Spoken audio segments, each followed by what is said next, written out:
Bismillahirrahmanirrahim. Allahumma salli ala Muhammad. Islam klinkt vir baie mense vreemd of iets ver. Maar die realiteit is baie anders as wat meeste mense dink. Eerstens is dit belangrik om te weet, Allah is nie 'n naam vir 'n ander God nie, maar die Arabiese benaming vir dieselfde God wat Abraham, Moses, Dawid en Jesus aanbid het. Arabiese Christene en Jode gebruik tot vandag nog die woord Allah in hulle Bybele en Toras. So, waar Islam dikwels as iets vreemd voorgestel word, teologies gesproke maak Islam egter 'n baie sterk aanspraak dat dit nie 'n nuwe geloof is nie, maar 'n herbevestiging van dieselfde monoteistiese openbaring wat God deur profete gegee het. Islam begin by die absolute eenheid van God, Tawhid. God is een in wese, uniek, ewigdurend en volkome anders as sy skepping. Hy het geen gelyke, geen deelgenote en geen inkarnasies nie. La ilaha illallah, daar is geen God behalwe die een God, die skepper van die hemel en aarde. Hy alleen word aanbid.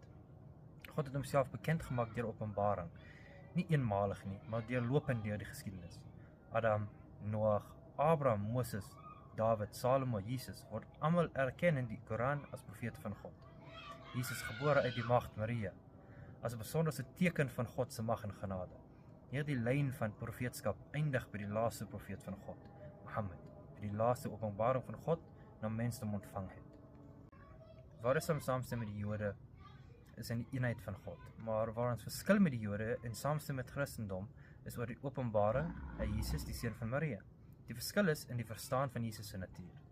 Islam leer dat Jesus 'n menslike profeet was, nie God self of deel van God nie. God is volgens Islam transcendent en nie onderworpe aan geboorte, lyding of dood nie. Hy verwek en hy is nie verwek nie. Koran hoofstuk 112 vers 3. Die woord Islam beteken letterlik oordrag of onderwerping aan God. En 'n moslim is iemand wat kies om homself oor te gee aan God en om te gehoorsaam. In hierdie sin was al die profete, Adam na Abraham na Jesus, mense wat in oorgawe aan God geleef het, in Arabies Muslim.